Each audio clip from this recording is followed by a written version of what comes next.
दोस्तों, आज हम सुनेंगे भगवान विष्णु और गरीब बुढ़िया की अमर कथा।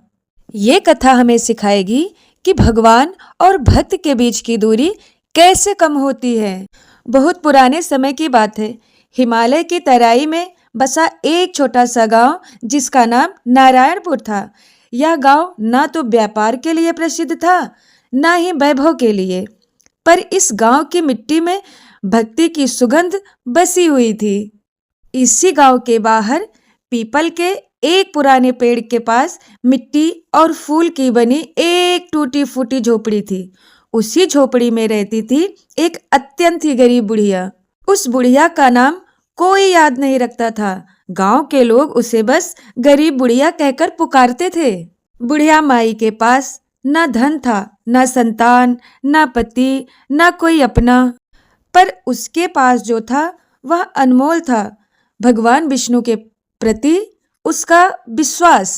गरीब बुढ़िया का दिन सूरज उगने से पहले शुरू होता था और वह गंगा से भी पहले उठती थी, और वह सबसे पहले अपने झोपड़े के कोने कोने में रखे एक छोटे से पत्थर को प्रणाम करती, जिसे वह भगवान विष्णु का स्वरूप मानती थी। वह कहती, हे नारायण, आज जो भी मिलेगा वह तुम्हारी कृपा से मिलेगा। फिर वह जंगल से सूखी लकड़ियां बटोरती, कभी किसी के खेत में मजदूरी कर लेती, कभी गांव की औरतें उसे बचा कुचा अन्न दे जाती थी।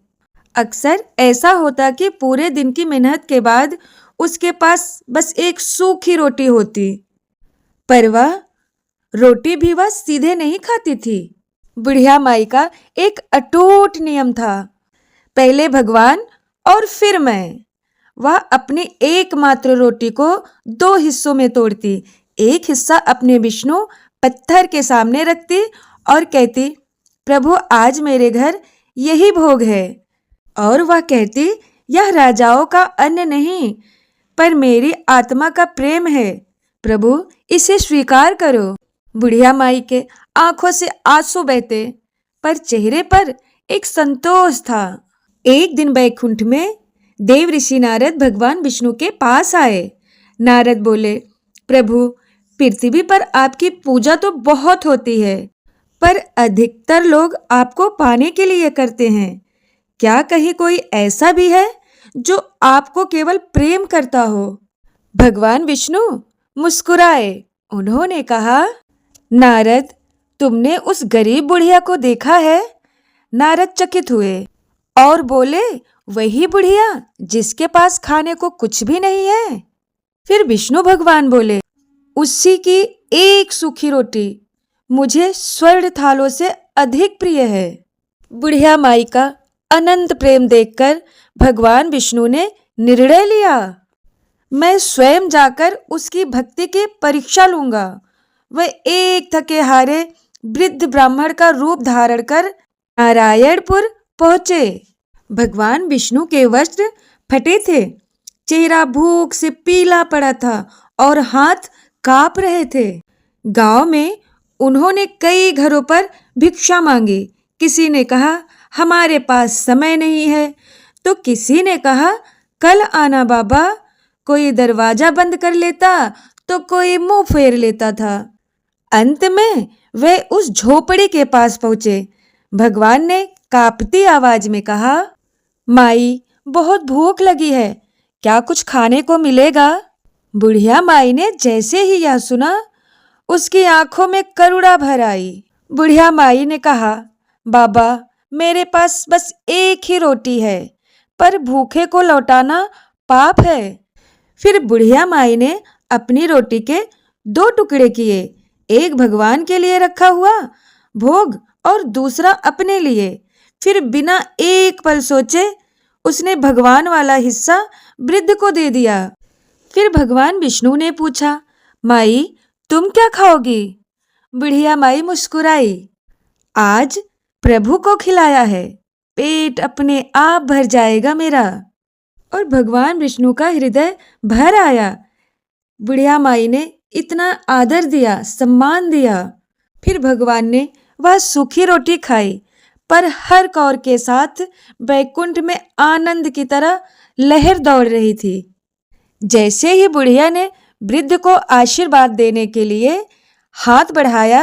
वृद्ध का रूप बदलने लगा, फटे वस्त्र चमकने लगे, 4 भुजाएं प्रकट हुई, शंख चक्र गदा सुशोभित हो उठे। बुढ़िया माई यह सब देखकर कांप उठी। वह भूमि पर गिर पड़ी। प्रभु, मैं अपराधी हूँ, मैं आपको सूखी रोटी अर्पित की। भगवान विष्णु ने कहा, माई, तुमने मुझे नहीं, मैंने तुम्हें पाया है। भगवान ने कहा, तुम्हारी रोटी में अहंकार नहीं था, केवल प्रेम था, और मैं प्रेम का ही भूखा हूँ माई। वह प्रेम मुझे आपसे मिला है। भगवान विष्णु ने कहा, मांगो, क्या चाहती हो? माई, आज मैं आपकी वो हर इच्छा पूरी करूँगा जो आप चाहती हो माई। बुढ़िया माई ने कहा, प्रभु, मुझे कुछ नहीं चाहिए, बस इतना वरदान दो कि मेरा विश्वास कभी ना डगमगाए।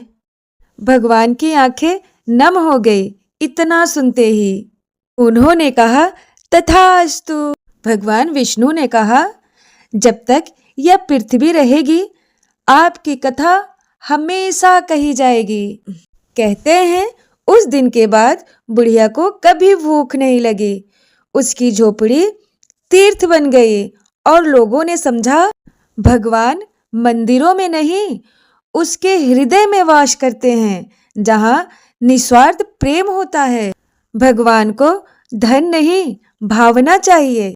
सच्ची भक्ति दिखावे से परे होती है।